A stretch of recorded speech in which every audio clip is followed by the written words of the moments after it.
Welcome to the cozy corner of the internet, where we're going to try something new and truly calming. My name is Austin, and tonight I'm thrilled to invite you to a unique journey. Imagine this is our nightly ritual, where I share my passion for building and craftsmanship in the most smoothing way possible. And please excuse the shaky camera over the night. Over the next few reads, I'm going to try to fix that. But as we settle in under the soft glow of our screens, I set it to the warm light. I'll be reading and exploring some topics that are close to my heart: construction, design, the art of making things last. And whether you're winding down after a day's work or seeking a peaceful escape, this is the perfect spot. Feel free to make yourself comfortable, grab a warm drink, and let the quiet hum of our shared space fill the air. I also will be pausing now and then to read your comments, your thoughts, so don't hesitate to share what's on your mind. Let's delve into the world of building in a way that's gentle on our senses but enriching to our knowledge. Ready to relax and learn? Let's get started. What we have here is a book about restoring old houses. And I find it so interesting and so full of knowledge, I'd like to share it with you. Why buy an old house? What is it about old houses? What strange spells do they cast, so that otherwise perfectly rational human beings are compelled against all sanity and senses to commit large amounts of energy, money, and time to their rebuilding? Is it economics? In an era of inflated real estate prices, fewer and fewer people can afford the upfront costs of the new or completely remodeled house. The handyman special, real estate agents' euphorism for a crumbling disaster, ostensibly offers a home ownership to first time buyers on a limited budget, or enterprising individuals a chance to make a good return on an investment. Of course, the low purchase price will be offset by the cost of remodeling, but this can theoretically be spread over a long time. Ideally, cash flow might keep pace with the repairs, but even that, with a low purchase price of an old house, when all the costs of remodeling are finally tallied, will typically cost as much as, if not more than, a comparable new house. It is then a manner of aesthetics, the charm of a bygone style. Splendid manse or humble farmhouse, an old house seems to embody a suitability that is conspicuously absent in their modern counterparts. Even if it's still standing a century from now, a split level tract house will never be an old house. Why should this be? According to Jonathan Hale, the author of The Old Way of Seeing, the answer is proportion. The windows and the other visual elements that make up the facades of old houses, particularly those built before 1830, are organized in regulating lines in a kind of vague or fabled golden section of classical architecture. It has long been argued because of this ratio, 1 1.618, is a consonant with the proportions of the human body and the ubiquitous throughout the nature's world. Buildings that incorporate in this inevitably seem just right. Apparently, somehow, somewhere along the road to modernity, we lost that innate sense of pleasing design. We forgot the old way of seeing.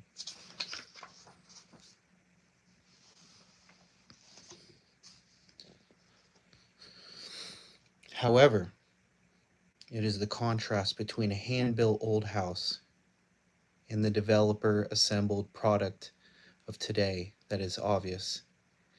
It is not fundamental.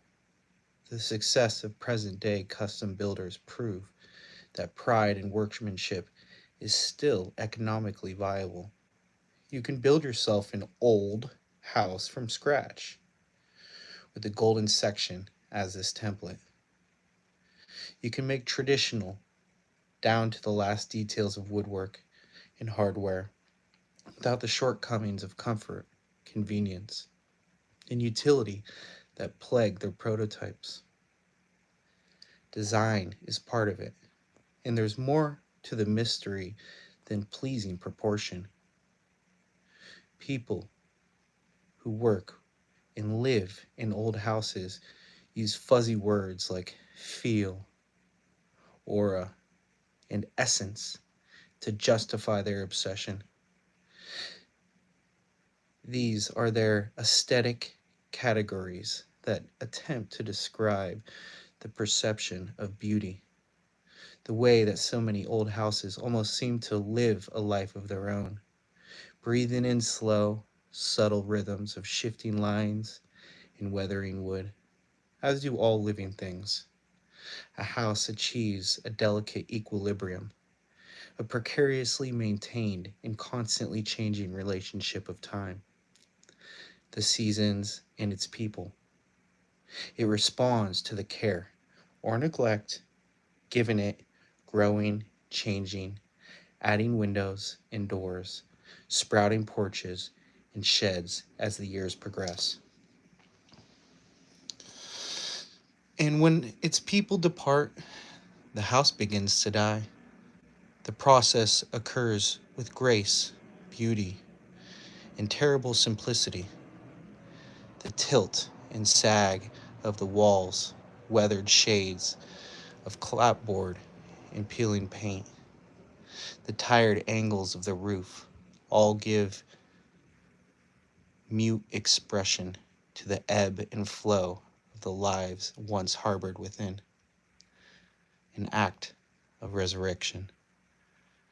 For me, it is a spiritual dimension, above all, that makes the renovation of an old house so deeply satisfying. To bring back an old house to a useful life, immersing oneself in the grain and texture of an earlier way of living in the process. It is ultimately an act of resurrection of both the house and of its owners.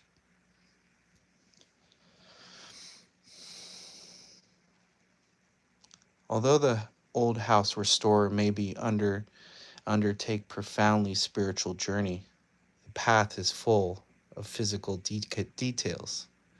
Like all heroic quests, it is fraught with pitfalls and perils, both real and imagined. On the mundane level, this translates into a lot of work, time, and of course, money.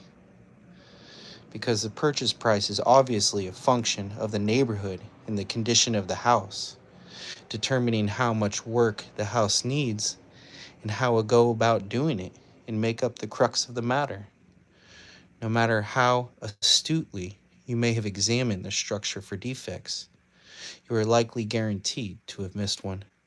It's likely, it's quite likely you'll discover not only rotted beams, but also windsills eaten clear through the sheathing boards, a roof as watertight as an old bucket used for target practice, and a torrent deep enough to float a river raft pouring through the foundation walls every time it rains.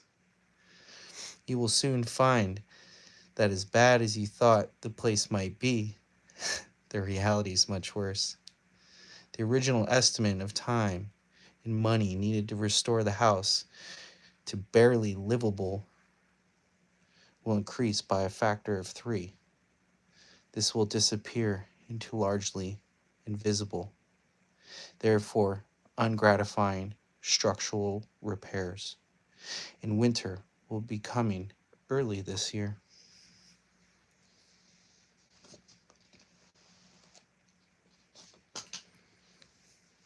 You probably knew all this on the outset, knew that the place was in terrible shape, even as you were poking your finger through the dry rotted beams and telling yourself, yes, there will be some minor repairs here. And yes, perhaps the cracks in the foundation need patching. Or is it pointing? And of course, that ghastly linoleum on the floors will have to go. But the plaster seems sound enough.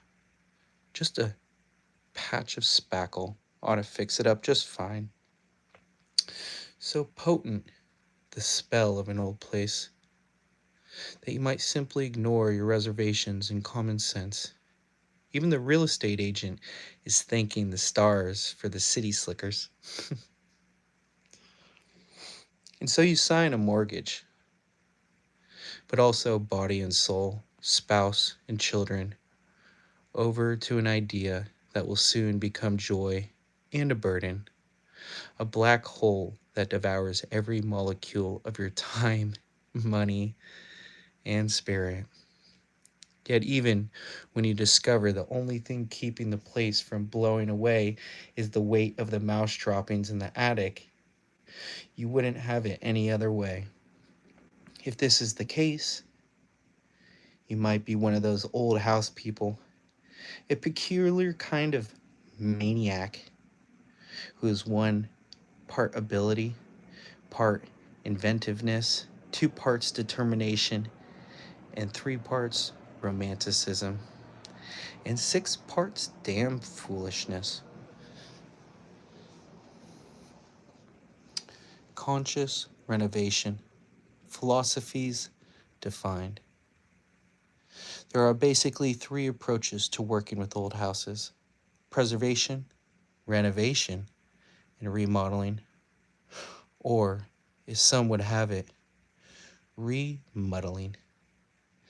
These are distinguished by the degree of alteration or violence to the existing structure considered permissible and the amount of importance attached to the historical fidelity.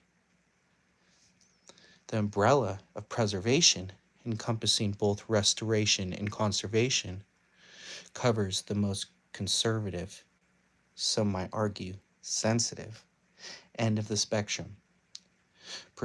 Preservationists believe that there are thousands of old houses that have far more enduring importance to society as educational examples and tools as they do dwelling places for any family or as an investment for any group or individual at any one time. Since one few of these historically important houses can be protected throughout right acquisition by preservation societies, preservationists argue that the lack of a legal mandate to preserve old houses does not absolve private homeowners of their moral responsibility to try to do so. The number of surviving American homes built before 1850 in original or even modernized condition is dwindling much faster than realization is growing of how important historical and social information is bound upon in them. Through the process of serenation, the correspondence of particular details, structures to a specific chronological period. And what we see here, this old farmhouse needs a lot of work to rescue from its years of neglect. Yet, its undeniable character might justify the expense of the renovation.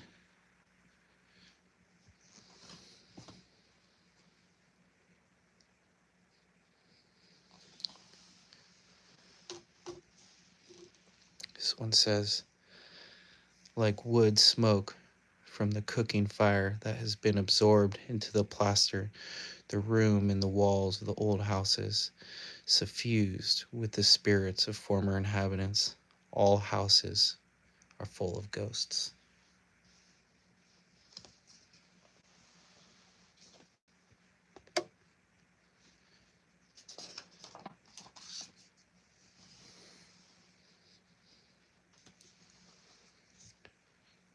Architectural historians are just starting to trace the evolution of specific features and construction techniques.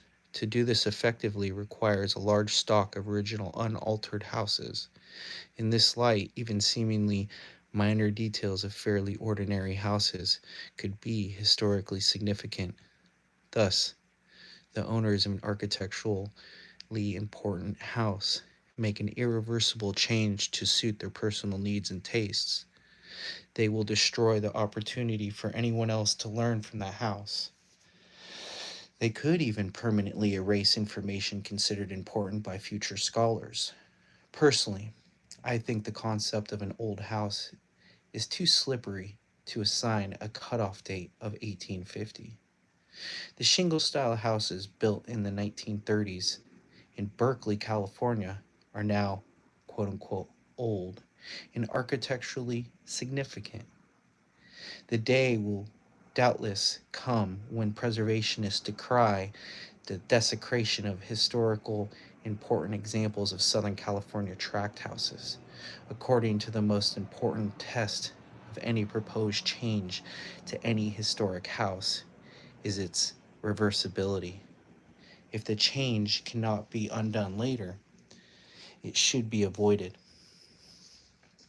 If it is impractical, the original features and changes should be documented on film and or videotaped with measured drawings and written or taped descriptions.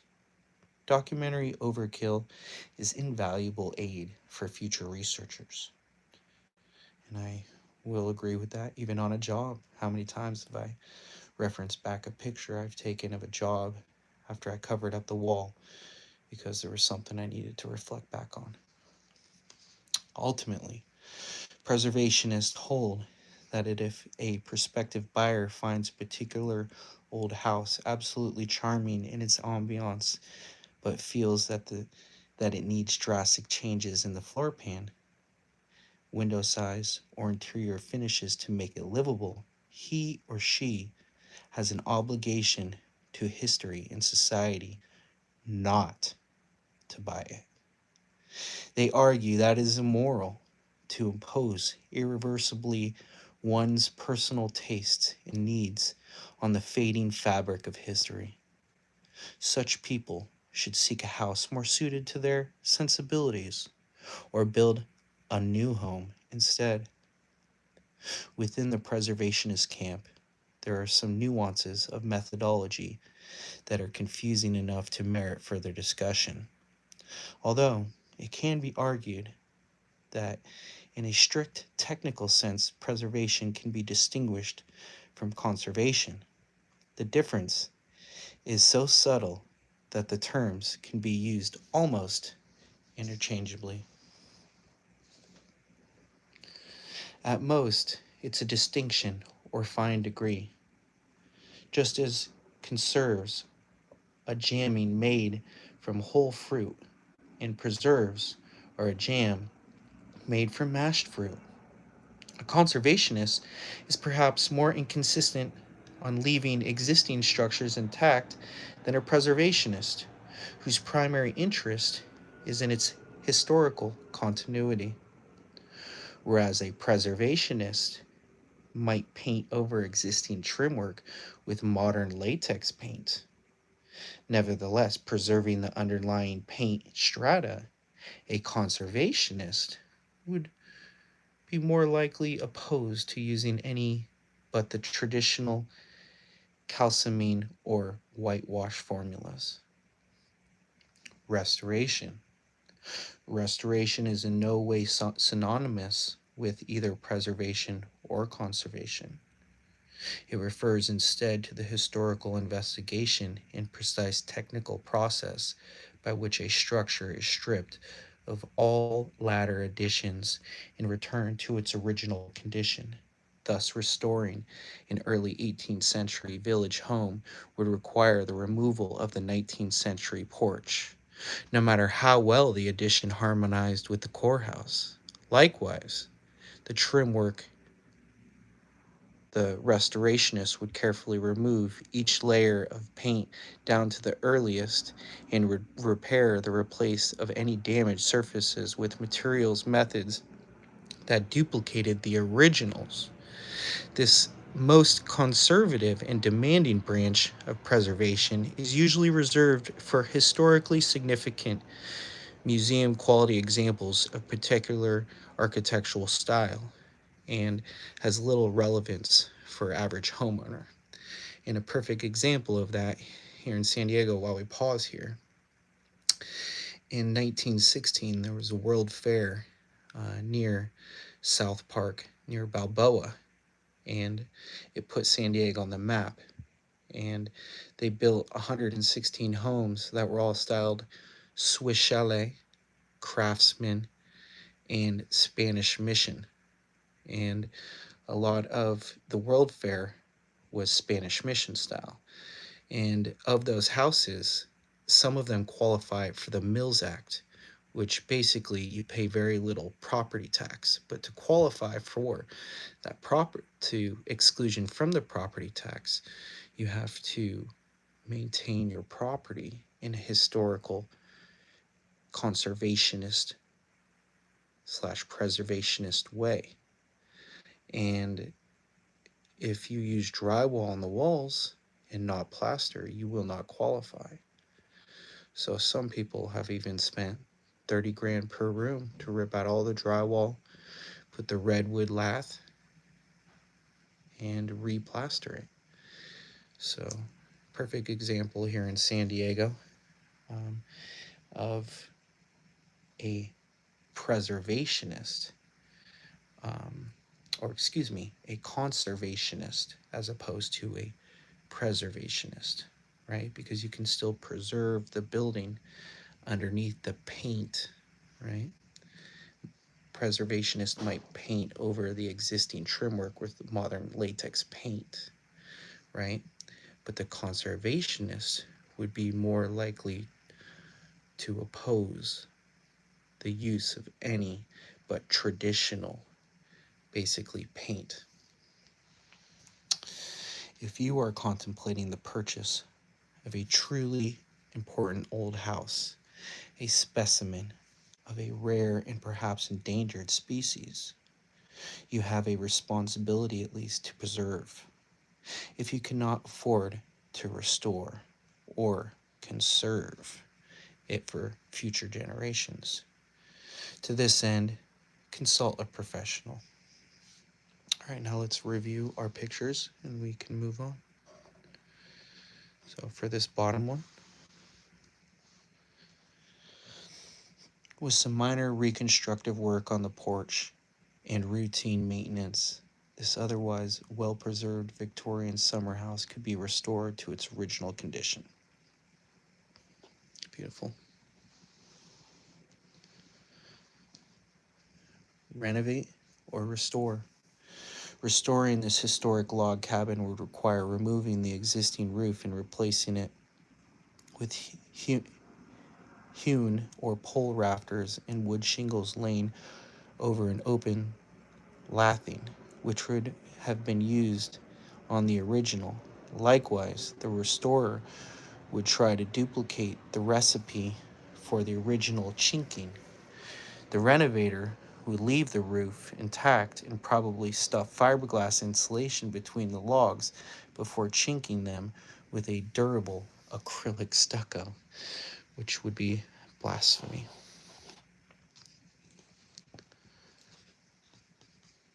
Looks like someone carved something into it, right? But, we've lost a lot of the old way we used to butt joints. And butt joints is, really the most basic.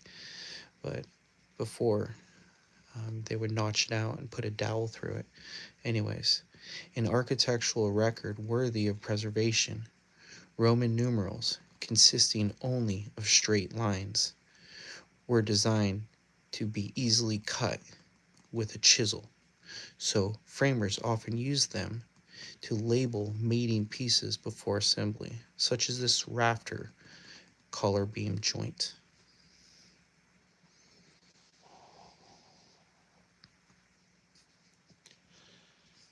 The round tower and curved porches make this house a worthy candidate for preservation. Public funding and tax credits can make the difference between preserving historically significant structures and losing them to remodeling or development. And that goes into what I mentioned about the 100 houses in San Diego, many of which uh, are being preserved but have been remodeled over, and only a few have qualified for the Mills Act, meaning that they have low tax rates.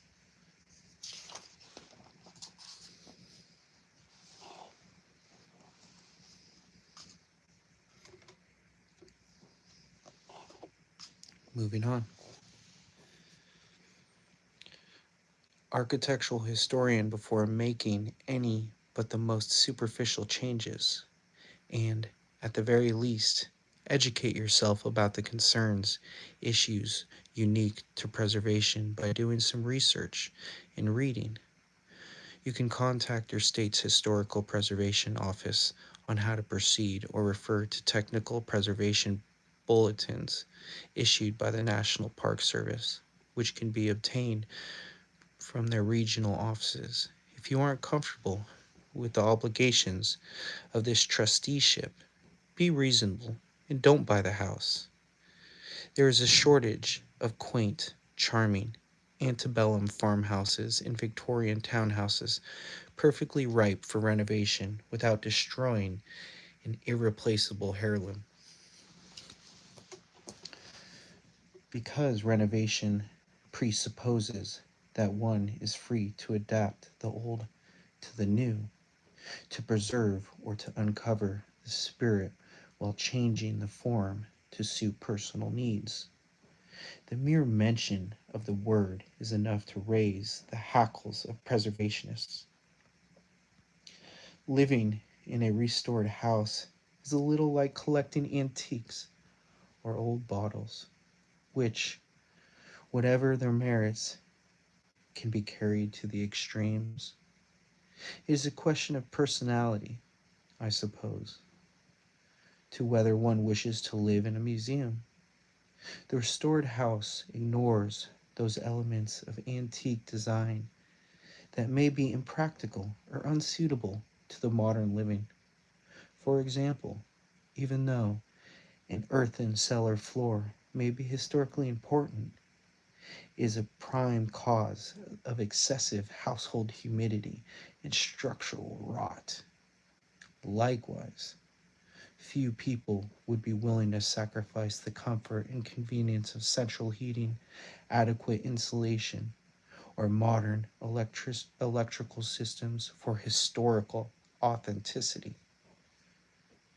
Renovators are not afraid to make these changes, whereas a preservationist might insist that the broad expanses of decayed original plaster be repaired or restored with new material mixed and applied according to the traditional recipes and finishes.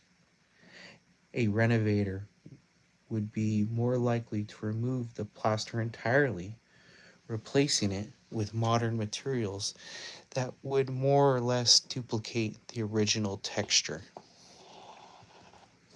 Likewise, a renovator would suffer no qualms about installing thermally efficient modern windows, as long as they duplicated the look and feel of the original sashes, or sanding and refinishing an old floor, the boards with polyurethane varnish instead of the original shellac. Removing interior walls to open up cramped, confined floor plan, or adding a dormer to a low attic ceiling would not automatically be problematic. For a renovator, a house is never mounted, never fixed in time. In this respect, at least the modern owner is carrying on the tradition of their previous owners who, adding and subtracting new wings, porches, walls, windows, work to adapt the house to their needs and circumstances.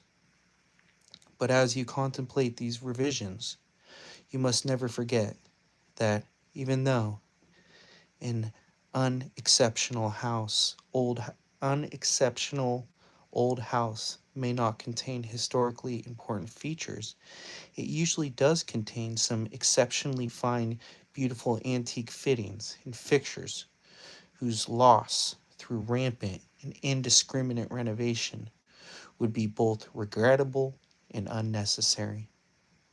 The difference between renovation and preservation and the root of much indoctrinating conflict. It is that latter is precise, a science, if you will, whereas the former is poetic and dangerously indeterminate. Because preservationists must observe the canons of historical fidelity, stylistic options, and the very real potential for historical home asides are limited.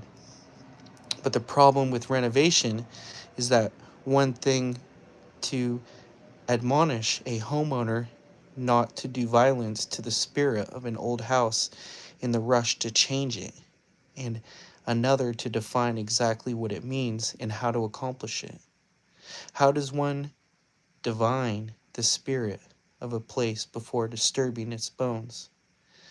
How do the new owners listen to the heartbeat of a house and match their own to it?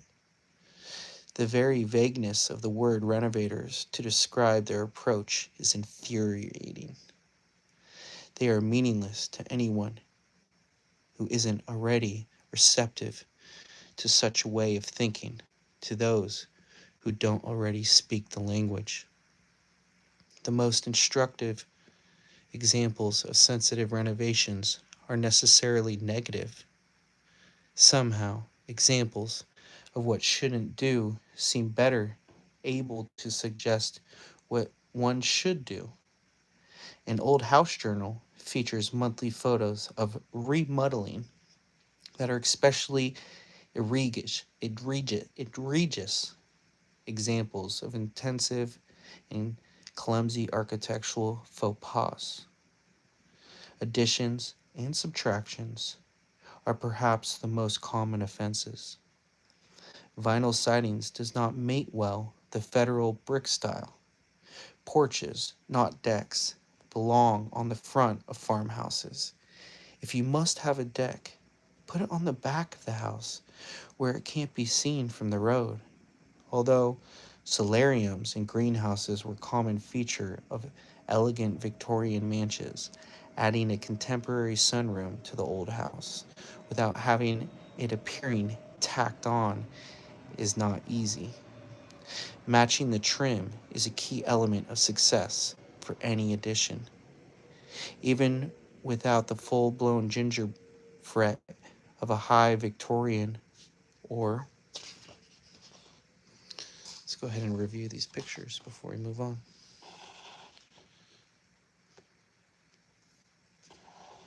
We are looking at a barn,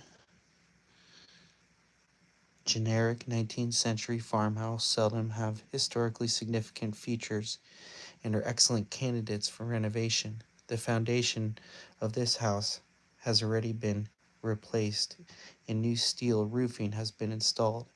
This house does have one odd feature, the coffin window, often found in northern New England, reputed to be used to move coffin in and out of the upstairs bedrooms, which were otherwise accessible only by a narrow staircase.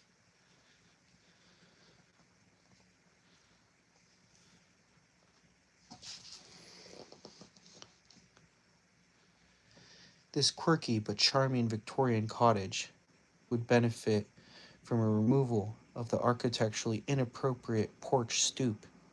Similarly, the wrought iron porch roof supports should be replaced with turned or otherwise suitably detailed square or round wood posts. Yeah, it doesn't look like those are original. You know, just like the Craftsman, they were posts, but they were boxed in. Right, they were replaced with wrought iron, and it looks like these porches were added on later.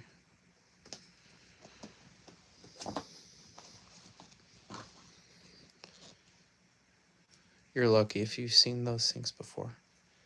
A remodeler might replace this period wall mount lavatory and light mirror with a modern vanity and valance light, thereby sacrificing the authenticity and character to convenience.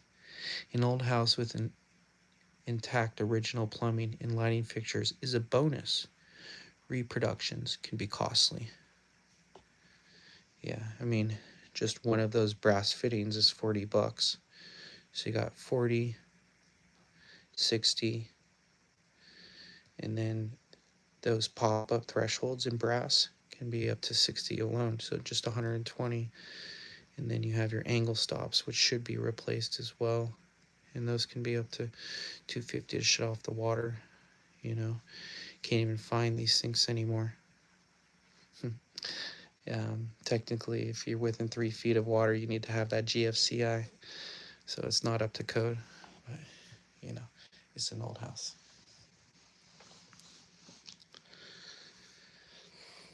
This 19th century village home has been disastrously compromised by insensitive remodeling. The new windows are shockingly disproportionate. Removal of the original front porch heightens the imbalance, while the cheap aluminum storm door, cinder block steps, and vinyl siding manage to destroy the surviving shreds of the aesthetic integrity.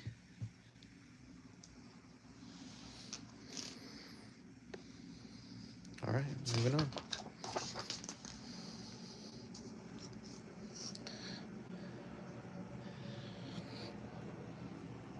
Gothic style. The cornices of the simple rustic farmhouse are much more complex than modern style dictates. Nevertheless, failure to carry the existing detailing over to the new work because it costs too much guarantees aesthetic abomination. Replacement windows that don't match the historical style of the original house are another frequently bundled area. Rehabilitation, which is the adaptation of the structure for a purpose, typically commercial, different from that for which it was originally intended, is the radical wing of renovation. It's also an example of recycling. Buildings that would otherwise economically be unusable and slated for demolition can be put to other profitable and even pleasing uses. A dilapidated factory block becomes a key element in this revitalized city core when it is reincarnated as a shopping mall or low to middle income housing. Remodelers don't believe in ghosts, depending on their sensitivity or lack of it. Remodelers will not hesitate to gut the entire house at the first sign of a bulge in the ceiling and a wrap of every available surface in drywall and texture paint, because the object is to standardize materials and methods, maximize profit, and eliminate the variables. A remodeler's tool of choice is invariably the wrecking bar. Remodelers are seduced by the advertising industry, which markets images that fuel successive waves of modernization that have caused the literal vandalizing of countless old homes. Like most products of mass culture, the fashions of remodeling have proved ephemeral. Who today would panel their rec rooms with knotty pine? Does anyone still cover the insides of their houses with barn boards? I confess, my sympathies lie somewhere between liberal preservation and conservative renovation, except for those few houses in which plaster ceilings is distinguished by ornamental medallions and cornice castings of historical value, which are worthy of professional restoration. My feeling about old or unsound plaster, for example, is to replace it rather than repair it. And given the cost of traditional wet wall plastering, I'm willing to accept drywall as a substitute. And that being said, I am not. I prefer to replace plaster with plaster, even though if it's a rental and it's already been hacked up, I will replace plaster with drywall. Um, but since I one of my specialties is lime, sand, cement, which is also known as plaster or stucco. I would like to continue that trade. But I am not one to lose sleep over the strict historical something. For example, I wouldn't object to 1930s light fixtures in a 1900s home, but I would definitely take out the 1960s swag light over the kitchen table.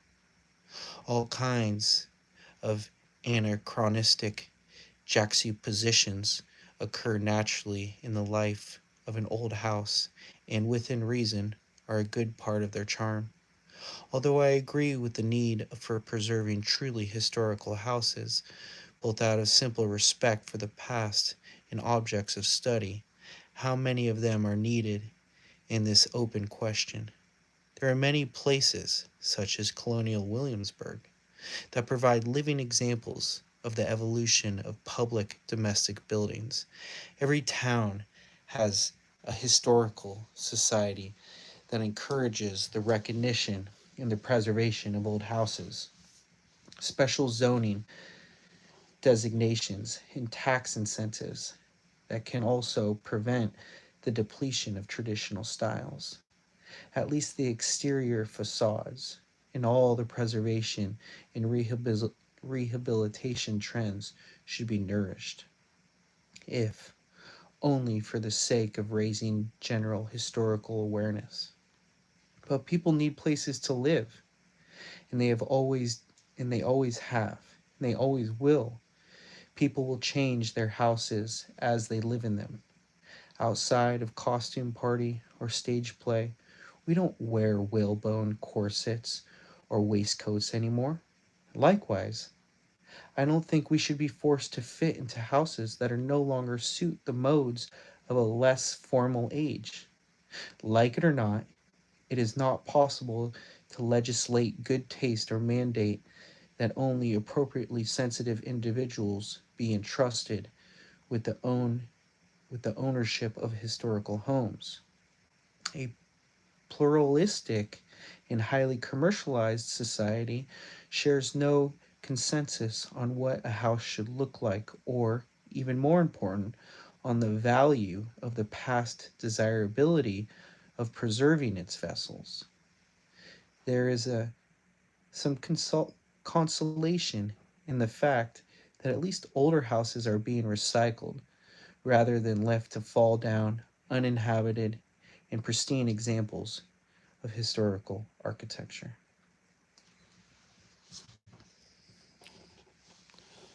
Go ahead and read a couple more pages.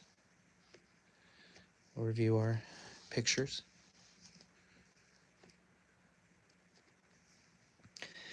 A case of particularly egregious remodeling. There has to be a better solution to the problem of providing wheelchair access than this singularly infectious shed roofed entry with sloping blank wall. Granted, a gable roofed L would have been much more costly, but it would not have trashed the facade of this 1860s farmhouse. I see. So it's this building right here that the author isn't liking, right? But I personally think they did a halfway decent job. Maybe just do a full edition and go all the way down there and follow the house line.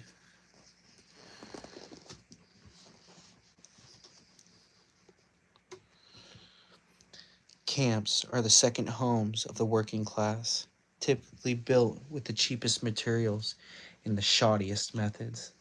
They are usually uninsulated and lack any real foundations. This row of generic camps cannot be hurt by extensive remodeling. This is a good example of how a handyman's special can form of nucleus of a sound house. So some houses can't really be hurt by remodeling, just because they were spec homes of their era anyways.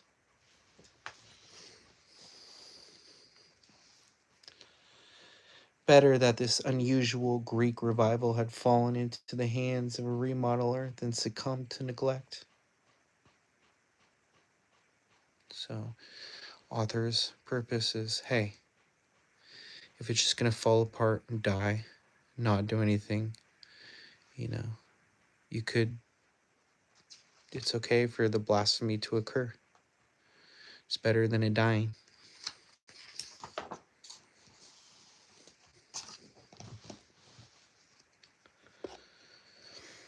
Try to make people aware of the special responsibilities that come with an old house ownership. I believe that the course of sensitive renovation offers the least harmful and most economical and emotionally satisfying cure for the ills of most old houses. Most of the time, I hope the cautions expressed here in the following chapters will alert the readers to the cases that deserve heroic measures. Please, before you pick up the wrecking bar, take the time to research the history of your house or hire a professional to do it for you.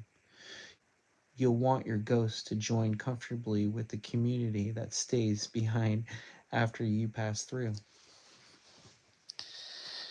How old houses are idiosyncratic. I don't really know what that word means, but that's okay. The information presented in this book is powerful because it's specific to old houses.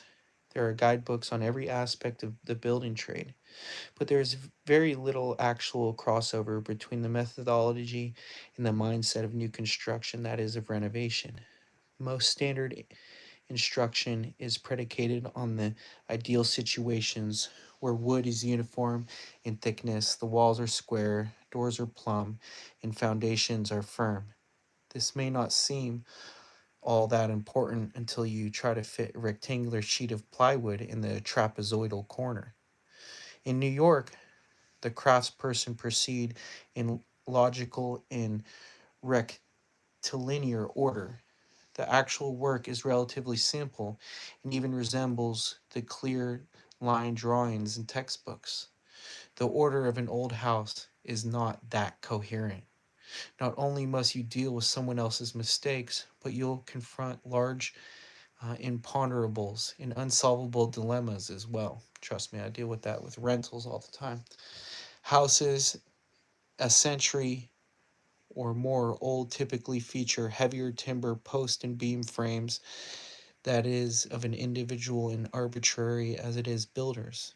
Beyond that, an old house settles and shifts through the years of use and often abuse into a totally idiosyncratic entity.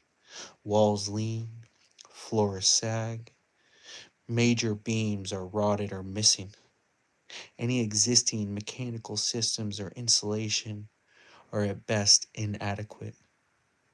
There may be a logic underlying in the carpenter's nightmare of crumbling walls and patchwork roofing, but it has to be teased out.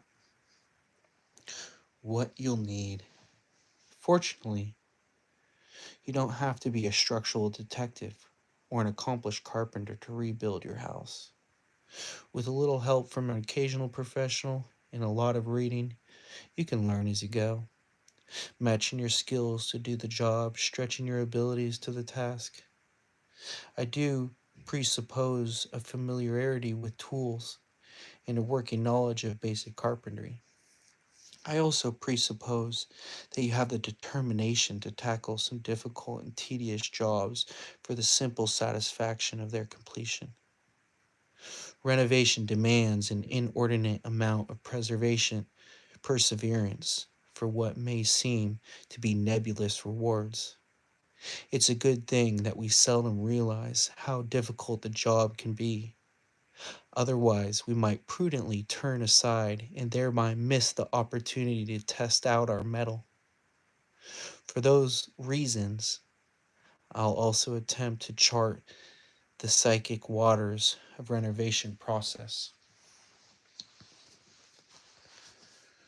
Waters are seldom clear or calm. Many a marriage, many self-image have run aground on the rocks of rebuilding. All too often, homeowners are caught in a whirlpool of obsession, and the work of hand becomes more important than the reason it is being done. You have to keep a firm hand on the tiller of self as you run this passage. Although the information in this book is based on my experiences in New England, it is nevertheless applicable to the older houses in just about any region of the country. The rural focus is not meant to be exclusive. Indeed, in many areas, since the available stock of classic farmhouses is just about used up, what's left tends to be expensive. Fortunately, not everyone wants to live to the back of a pucker bush, so village and suburban homes are increasingly attractive candidates for renovation. Wood frame structures may also make up a large part of the housing stock in smaller cities. And in many big cities, formerly abandoned historic brownstones are now the forefront of a back to the ghetto land rush. Blatant urban war zones that are rapidly being converted into fashionable neighborhoods without becoming embroiled in the politics of gentrification. I would say that these areas offer great opportunities to potential renovator, especially one who buys before the development wave gathers momentum. But those who are rebuilding houses in the city's suburbs may have may have to contend with the problems, the bureaucratic nature that we rustics are not yet cursed with. In fact, local ordinances and mortgage lenders may effectively bar anyone but licensed contractors from doing so.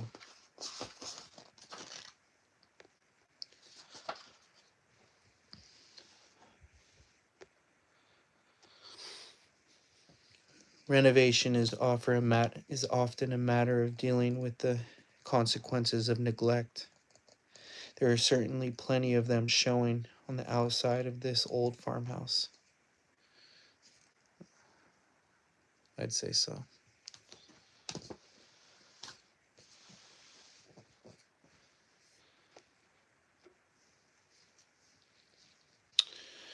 Wood frame houses in villages and small cities often prime candidates for affordable renovations. A house like this in San Diego would probably go for 850,000, and then after the renovation it'd be worth like 1.3.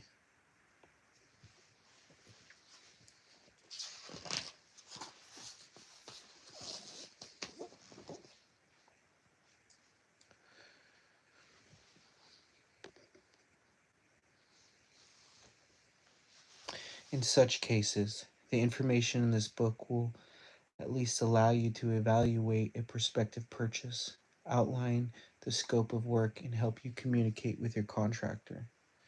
In all the modesty, even in this book won't answer all of your questions. My aim is to arm you with a conceptual understanding enhanced with sufficient, but by no means exhaustive, detail. so that you can avoid getting into serious trouble. Sometimes the best hands on approach is literally hand holding. Fortunately, there is also a large body of knowledge that is part of the oral and manual tradition learned by and passed on through generations of carpenters. A goodly part of it is totally contradictory, being based on the personal experience of whomever you might be talking to at the moment. Each situation requires its own strategy. This is particularly true in the rural areas where old houses have been continually propped up and patched together by their inhabitants, who are often making do with the place of their great grandfather's father hewed the beams for. Just about any old country carpenter knows something about the problems of preserving houses and barns and the ravages of difficult weather and hard years. He has had to do it on his own place or the neighbors. That the pool of knowledge has remained largely inaccessible to the novice builder is no surprise. It is unknown to more than just a few modern trade school carpenters as well. These old timers are still very much alive, working back in the hills where time shambles along like tired horse on a dusty summer road. By asking around, you might find someone who's done it before and has a fair idea of how to go about doing whatever needs to be done. I know a fellow who is a bridge between two cultures, a dairy farmer starved out of farming who turned to carpentry, father of 8 children, who, in his own words, born too late for a big family and too early for birth control. As a young man, he owned 500 acres of prime farmland. Now he owns a house on a village lot. The rest he sold off to a succession of wealthy newcomers from down country whose houses he built. What makes him so special is his keen awareness of what he has lost. It is the thing you can almost touch, the aura that provides an eerie counterpoint to the humor of which he customarily faces the world about him. We were wondering once how things had come to such a state, and he told me about the people that got by in his father's time. They didn't have much, but they didn't need much either. They always seemed to have enough. But when the boys came back from the wars, they brought with them an itch to have some of those things they had seen out there. It was easy to sell a few cows and to make a payment on the new pickup truck, the television set. The things his father had valued just didn't seem important anymore. One by one, they left the farm for big money and easy life in construction.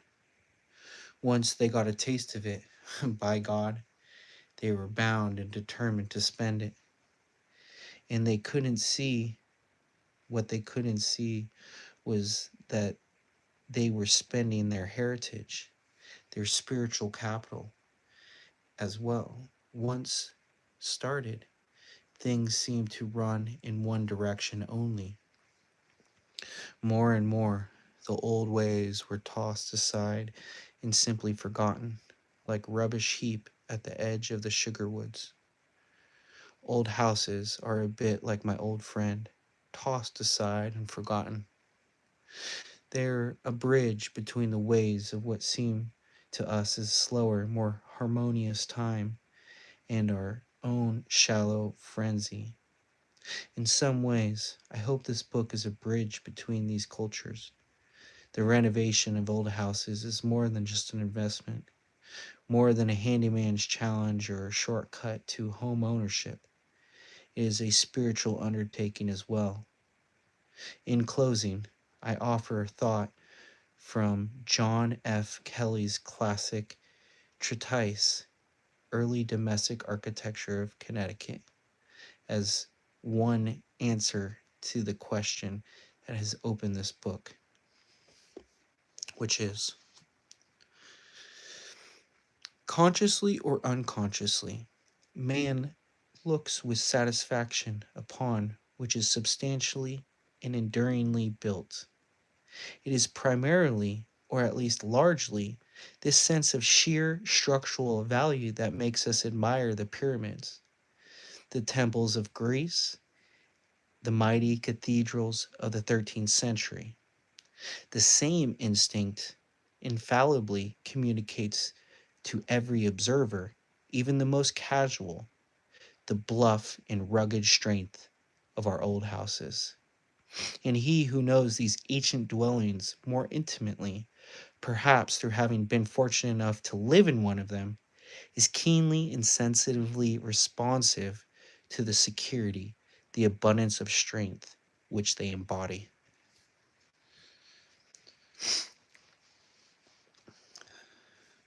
And when I was a kid, my mom moved us into a log cabin, and it was the same wood on the outside as it was on the inside. There was no drywall. They weren't hollow. It was just wood. The electrical was run on the inside. So I do admire old houses. What we see here, let's take a closer look. The sensitive renovator will always strive to preserve the hard-won character of an old house while balancing the need for changes that will ensure its utility for present generation. The best treatment for its mudroom might be to leave it alone. Yeah, it definitely has character. There's even new houses in the rich neighborhoods where they have this style. They plaster everything, and then they integrate brick or brick that looks like lath, and they make it look like it was broken out and patchy, and so it's like making tears on your jeans on purpose. This Victorian home is impeccably renovated, and maybe I should drive around San Diego sometime to show you some of my favorite renovated old homes that are 100 plus years old. And that's it. So if you guys like the video, please give it a like. This book has a lot of good stuff. It isn't always as philosophical. It will get into the details of the actual building itself, different types of shingles. If you need to, replace a sill, how you do that. A lot of different stuff in here. Work on drainage, swales, right?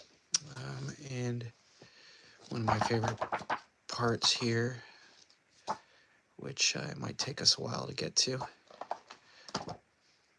but it's going to be a plaster section at the very end. Let's see if I can just give you a quick example, but it reviews it all, switching from cast iron to PVC, to ABS, how to flash chimneys, talks about how the different metals react over time, and ventilation, that's something that's key too. And this is a really important one. The 19th century notion that the consumption and host of other ills, both physical and moral, were caused by breathing vitiated, air-fueled a mania for ventilation that was both scientifically baseless and remarkably persistent. How many times have you heard a builder say, the house has to breathe? it needs to breathe. And it all started with this. Um, the idea originated with Antoine Lavoisier's experiments with combustion and oxidation during the 1770s. The father of modern chemistry mistakenly theorized that an increase of carbonic acid, carbon dioxide, caused the deleterious atmosphere in the body's ability to absorb oxygen was decreased, coupled with the prevailing uh, miasma theory that poisonous organic effluvia exhaled by putrefying matter from both within and without the body was a cause of disease. Then ventilation became a major public health concern. And so basically, what happened is the fallacy began where they wouldn't seal anything. And air gaps around basically everything was left open. And then the justification was, well, if it gets wet, it needs to be able to dry. And that is, more logical. But we can go ahead and finish this page and then let's wrap up. The general acceptance of the germ theory of disease in the waning years of the 19th century ended the association between ill health and what is this word? VITIATED, vitiated air. It was realized that the germs could be carried by fresh air as easily as by stale air.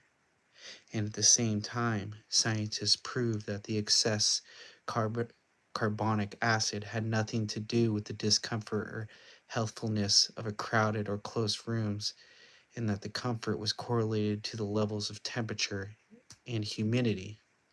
By 1925, the accepted ventilation standard was 10 cubic feet of fresh air per person per minute, which is still a consensus among HVAC engineers today. The goal of ventilation shifted toward removing odors for aesthetic comfort. The kitchen and bathroom exhaust fans became the only provisions for ventilation beyond that providing by the cracks opening of the building envelope, which is so true because if you're in a lot of these rentals that were built in the 60s, 70s, and 80s, um, you can pump air in with the AC, um, but really the only way that the air is getting out forcefully is through the bathroom ventilation fan. Um, and some weren't even installed with that, and they just had to retrofit it. So now airs are built much tighter, and they do basically blower tests where they put a big fan at the front door that blows air in and everything's shut, including like the chimney flues and everything like that. You see how tight the house is. And then the HVAC system and dehumidifier is sized depending on the square footage and how tight the house is. So yeah, I'd love to be able to get into that further. This is the book. Yeah, a lot of good stuff in here. Talks about creating a bench footing, the waterproofing, drainage, your cellar floor, that kind of stuff. Anyways, I appreciate everybody who tuned in. And again, hit that like if you want to learn more about things like radon, checking for pollutants, electrical, how to fix old plumbing, how to upgrade old plumbing that doesn't have good grounds, like what's wrong with this situation just by looking at it. Now code is you need those flex fittings. These can't be on here like this, and also it needs to be grounded properly. Although this tank was installed by a licensed plumber, it wasn't done very smartly and doesn't meet current plumbing or electrical codes. The supply and outlet pipes should be connected to the heater with union fittings. Yes. and flexible hoses. And the first class installation would have included shutoff valves on each line. Yeah, there's no shutoff valves. You need shutoff valves on each line. The installation also uh, electrically unsafe because there is no grounding jumper across the pipes to the metal of the tank. Yeah, so you need grounding wires. And one last thing, an expansion tank as well. So a lot of things to think about. And then another thing to think about is these old um, outlet boxes. They were made of metal. So if you're servicing the old homes, wrapping them in electrical tape so that they don't arc and potentially cause a fire, or your switch not to work, right? Or electrocute you, right? We talk about boilers, water treatment systems, checking sewer systems, um, how to manage roof leaks and that kind of thing. All right, guys. Talk to you later.